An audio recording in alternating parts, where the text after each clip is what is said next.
and we're going to look at our key installations here.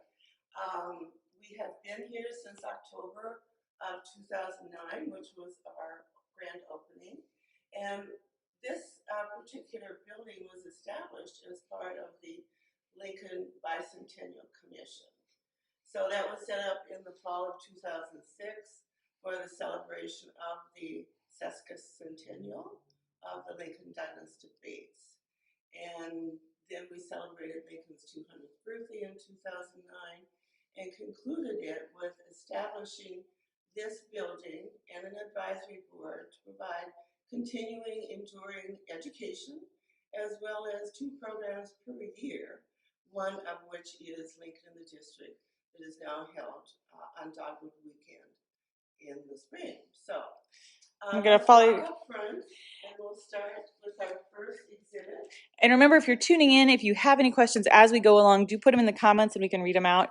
Love to hear your questions and comments. And tune in. Tell us where you're tuning in from. We've had people from all over the country tune into these, so let us know if you're coming to us from far away. And we are just across the street, of course, from the actual debate site of October 13th, 1858. And why is this important? It's important because it really established the discussion in a bigger way about slavery. And our first exhibit here is about the slavery issue, A House Divided, as Lincoln delivered his speech in June 16th of 1858 in Springfield. So the issue of slavery was never settled with the establishment of the Constitution.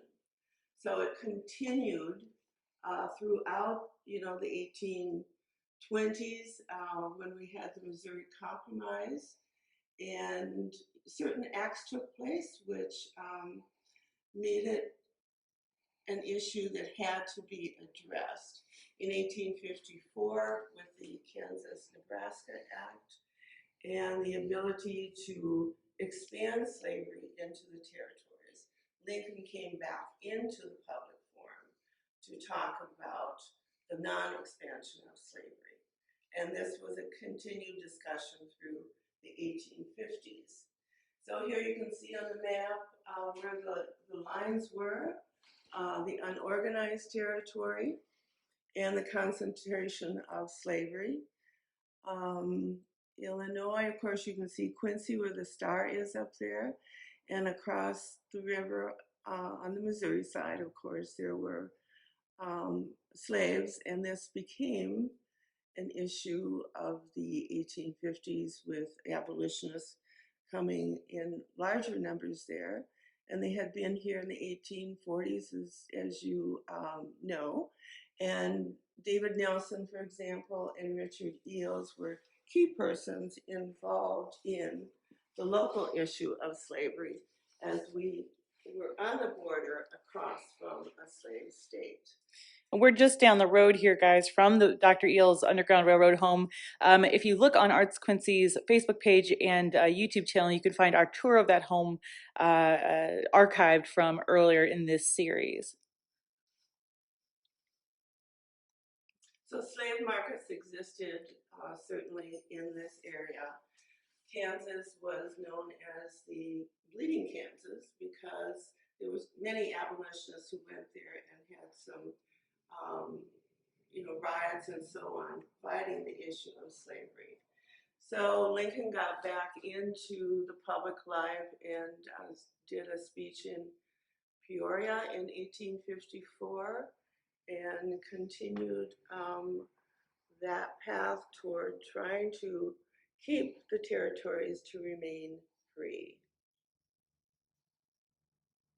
So there you see one of the abolitionists, Asa Turner, and of course, Eales and Dr. Nelson were some of the key players, but there were a number of abolitionists, even though Quincy was largely anti-slavery, not abolitionist tendency, and a number of them, were Democrats and supported Douglas's view that by 1858 was that let the states decide in the territories, which is counter to what had been established in the Missouri Compromise of 1820. There's Mr. Lincoln himself. Here he is, and of course the Lincoln Douglas debate held across the street here was right across the street from the courthouse. The courthouse was truly an amazing building with huge, huge columns, and it had a presence, you know, in that sense, as John Wood's house did. And those were the two places that were basically seats of government, as it were. And the rest were either still log buildings, some frame houses, and a few brick, but not that many at that time. So we can move on here to a mural that the state of Illinois did during the 1858 celebration, in which we look at the issues that were ascending the nation and why this was an issue that needed to be addressed, and how different decisions being made, such as down here, we talked about the compromise, Kansas-Nebraska Act, Dred Scott, Lecompton, all of these bring to the forefront the issues of 1858.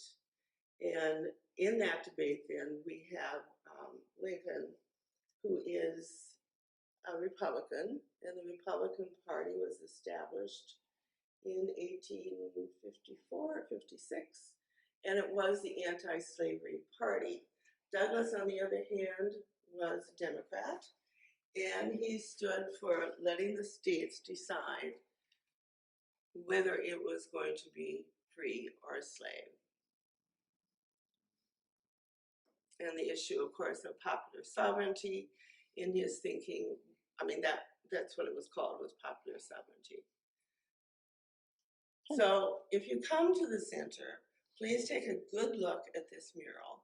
It really was very well done, and we were given this mural by the state of Illinois at the end of the sesquicentennial celebration.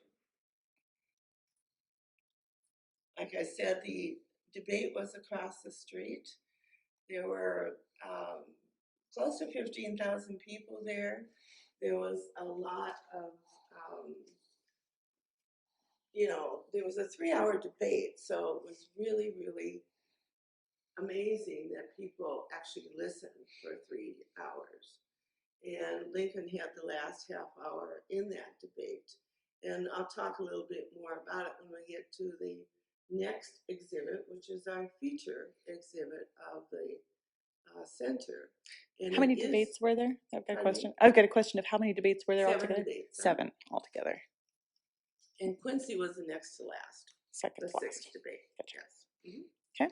So let's move on to the turning point.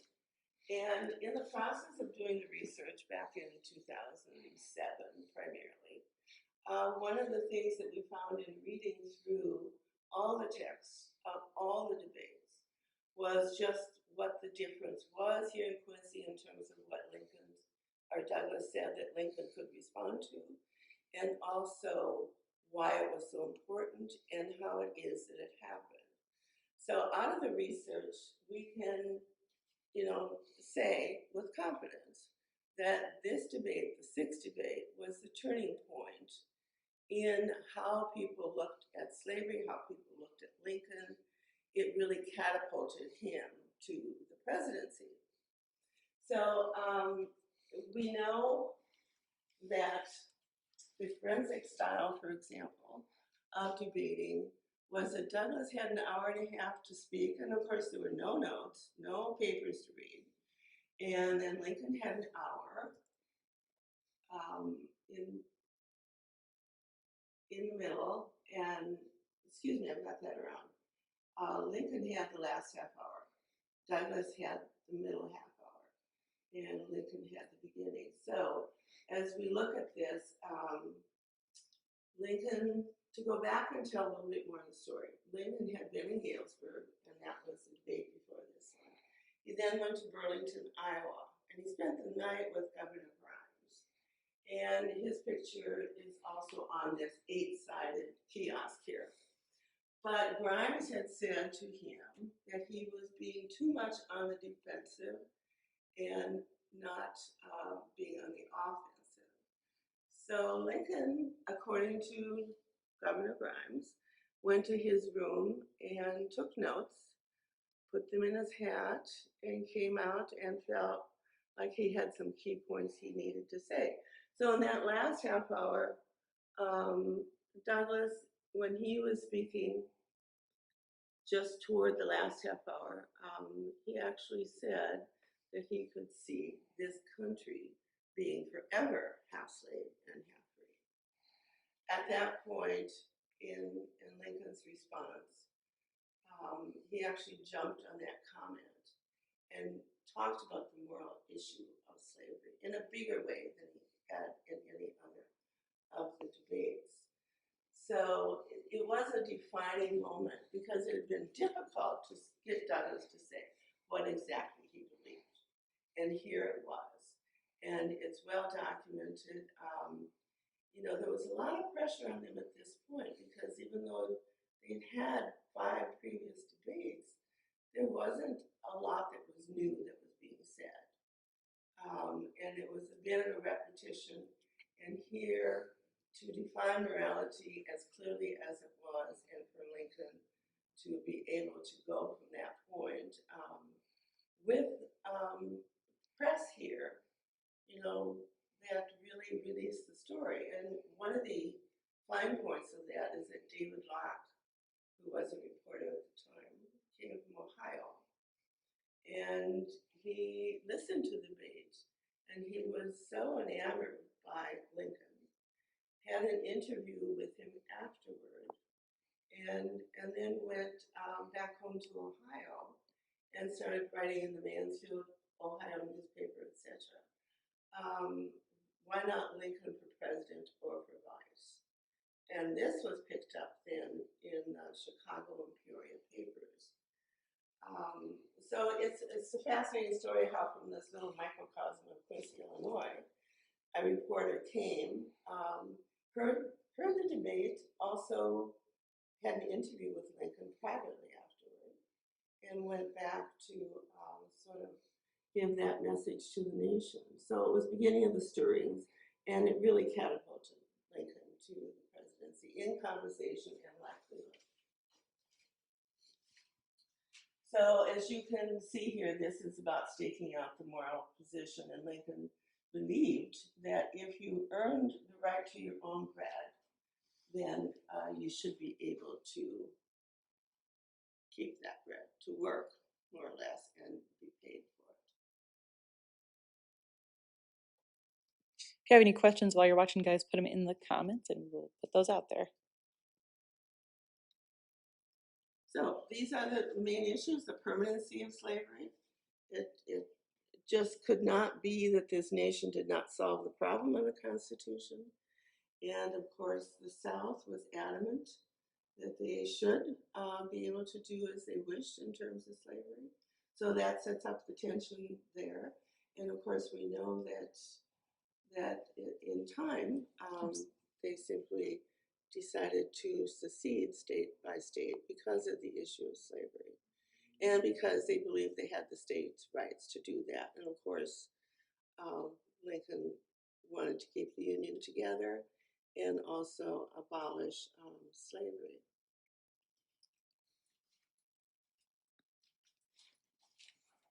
So these are some of the spectators that's talking about the size and so on of what this particular debate was about.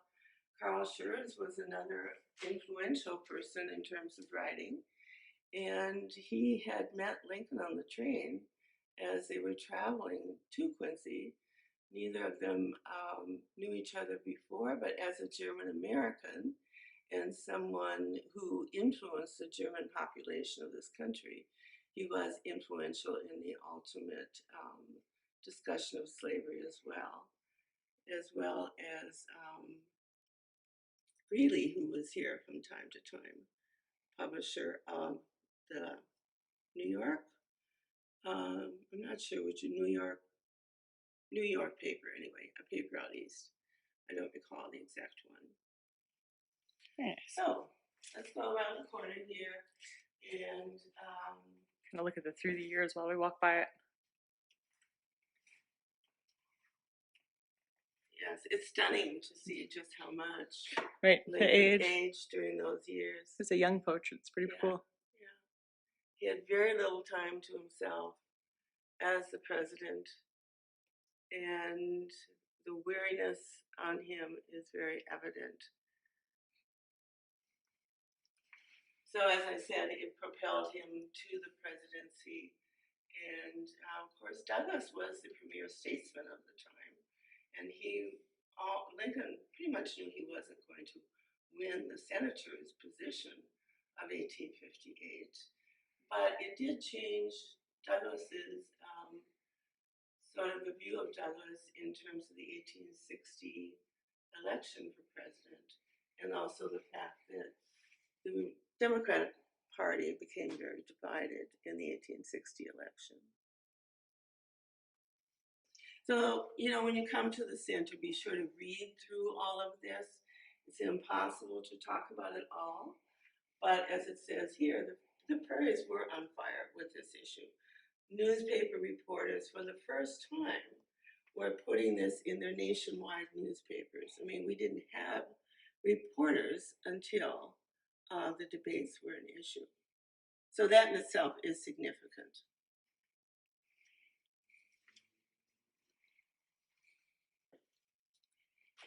So as we go on here, we can turn to, of course, a celebratory thing. In 1858, this was celebrating 100 years.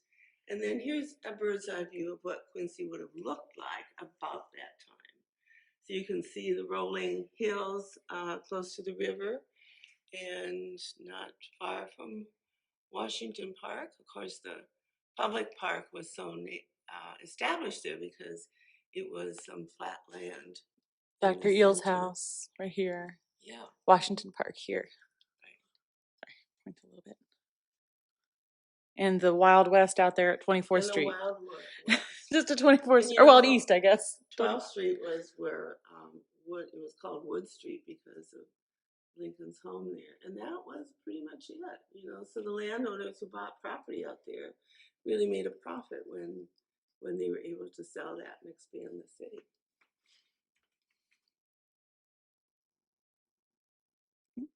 Okay, so let's go on to one of the significant local connections with Lincoln, and that was the long-term friendship of Orville and Eliza Browning of Quincy. Eliza met Lincoln in 1837 when her husband Orville was elected to Vandalia to serve as a representative. And they were boarding at the same house as Douglas, and Lincoln would often come to their rooms, as Orville puts it in his memoirs. And Orville would do his work, and Lincoln would sit and talk to Eliza. So this was 1837. And when all through those years, they had great contact. The Brownings, unlike anyone else, went to Springfield and visited in the Lincoln home.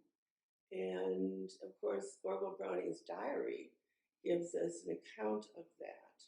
There was a lot of letters. There were a lot of letters written back and forth, especially we have some. Obviously, we don't have all of them. But the significance of this relationship cannot be ignored. And I think we can easily say that as a friendship with a woman, it was Lincoln's longest relationship with any woman, and a very significant friendship that went on until the time of the assassination. And Orville had been appointed senator when Stephen Douglas died in June of 1861. So he was appointed by Governor Yates. He then went to Washington, and was at the White House literally every day. So their relationship stayed firm, and Eliza then went from time to time, but she also came back to Quincy and was here. In 1862, when Willie died, their son died in February. Eliza had just arrived in DC at that time, and the Lincolns requested that she come immediately to the White House.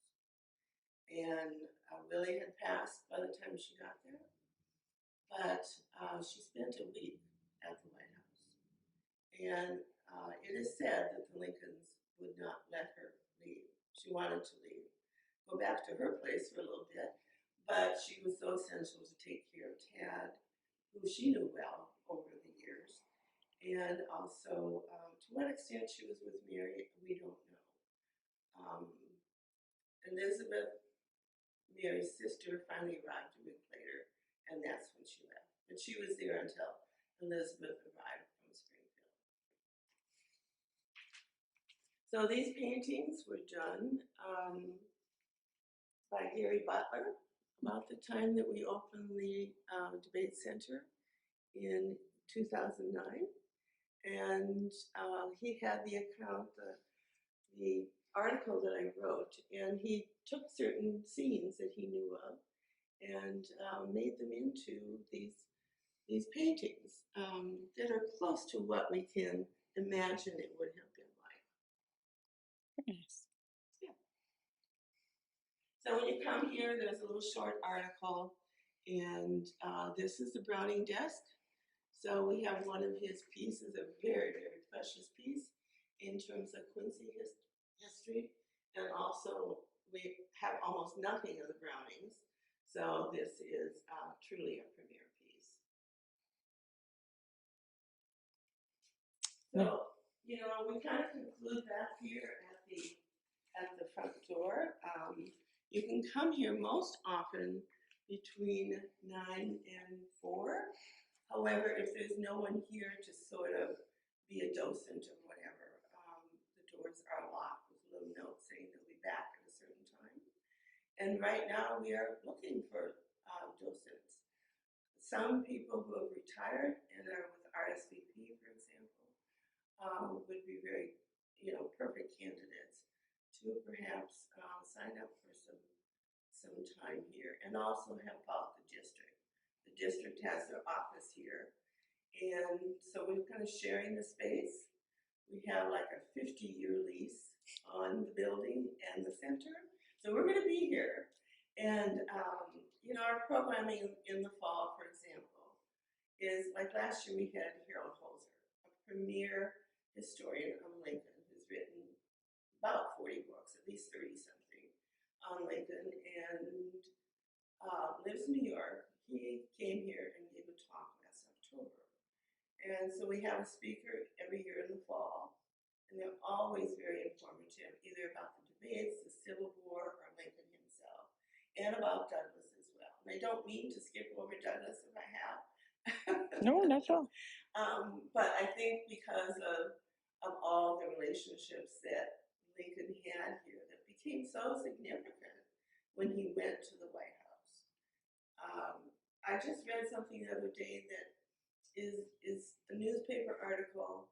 It's not anything we can document, but in the article it said also that many of the people Lincoln knew here, or some, had become staff at the White House, bodyguards, etc. Right. So along with the political influence, and of course, Quincy was some of the first to send troops when Lincoln asked. And we had an amazing volunteer regiment, and who re-upped after the 3 months. And also, a lot of military products were contracted from this area. And it's all because of the relationships that he had here. Even though, like I say, this was Democratic territory, but the relationships with the Republicans and those that he knew were great. We only have 3 documented times of when he was here in Quincy. The 1854, when he had tea with the Brownings, and then 1858 when he stayed at the Browning home, and also another time that's not significant in those ways, but the rest of it, the debate, of course, that was 1858, yeah, when he stayed with Browning. And also, there are stories in memoirs and little times in the newspapers that Lincoln was here, but if it's not in the newspaper and it's not in a diary, we simply don't know. And we can't say that he was here as a documented visit. So, like I say, what we do know is significant, and we have tried to create this lasting legacy of the debate of Lincoln, of Douglas, why it was important, why you should come and learn more. And we are, of course, connected at not only the state level with looking for Lincoln, but also at the national level under the Park Service with the Abraham Lincoln National Heritage Area. So this goes actually from the east all the way across, but looking for Lincoln is still a 42 county area. So there are numerous encounters across west central Illinois that have been documented in waysides, and Quincy has 18 waysides which were created before 2008 so that we could have a good deal of public history available. So you can get a map here and you can go to the sites. There are, let's see, 2, 3, 4, I think at least 4 in the park right across the street that tell you the story of who supported Lincoln, what the debate was about, certain things, anecdotal things that happened, for example. And then travel, walk around Quincy and see where those 18 waysides are. So we invite you to come, and if you want a private tour, that can be arranged as well. We do have some bus loads that come in, and a private tour is scheduled so that we can talk individually to groups. Very nice. Does anybody have any more questions down in the comments? Thank you so much for the tour today. Guys, this will be archived on Arts Quincy's Facebook page and on our new YouTube channel. So check it out. Highly recommend taking the trip down to Washington Square. I'm going to shoot across here so you can kind of see. I might even open the door up. We are real close to the plaza here as well. So while you're down here, of course, take in amazing Washington Park and the Lincoln Douglas Plaza as well. So thank you very much. You're welcome, Sue. Sue tunes in from Georgia. Thank you, Iris, and thank you for the tour. Bye. Bye-bye.